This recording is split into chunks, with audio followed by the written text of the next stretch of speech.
શ્રી ગણેશાય નમઃ. આજના વિડીયોમાં આપણે સાંભળીશું લાભ પંચમી, કે જે કાર્તિક માસના શુક્લ પક્ષના પાંચમના દિવસે ઉજવવામાં આવે છે. આપને આ વિડીયો પસંદ આવે તો લાઈક કરજો, શેર કરજો અને મારી ચેનલ સબસ્ક્રાઈબ કરજો. આ વર્ષે લાભ પાંચમ તારીખ 26 ઓક્ટોબર 2025 રવિવારના રોજ ઉજવવામાં આવે છે. લાભ પંચમીને સૌભાગ્ય પંચમી કે જ્ઞાન પંચમી તરીકે પણ ઓળખવામાં આવે છે, જેમાં જ્ઞાનના દેવી સરસ્વતીની પૂજા કરવામાં આવે છે. લાભ પાંચમની તિથિ પ્રારંભ થાય છે તારીખ 26 ઓક્ટોબર 2025 બ્રહ્મ મુહૂર્તમાં સવારે 3:48, જે આ તિથિ પૂર્ણ થાય છે તારીખ 27 ઓક્ટોબર 2025 સવારે 6:04. આથી ઉદયા તિથિ અનુસાર લાભ પંચમી તારીખ 26 ઓક્ટોબર 2025 રવિવારના રોજ ઉજવવામાં આવશે. આ સમય દરમિયાન પૂજા માટે શુભ સમય રહેશે સવારે 6:29 થી 10:13 સુધીનો.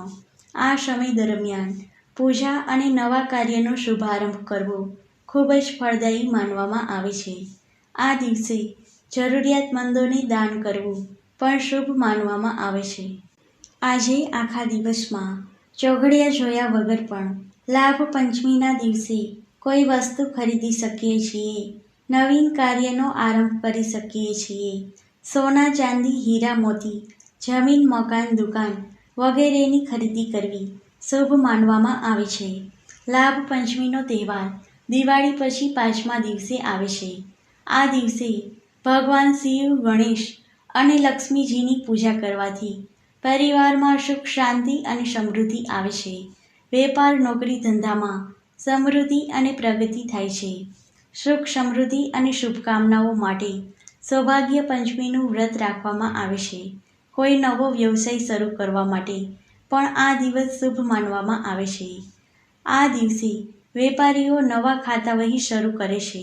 દિવાળીના દિવસે જે વેપારીઓનું ચોપડા પૂજન રહી ગયું હોય તેઓ આ દિવસે ચોપડા પૂજન કરીને પ્રારંભ કરે છે.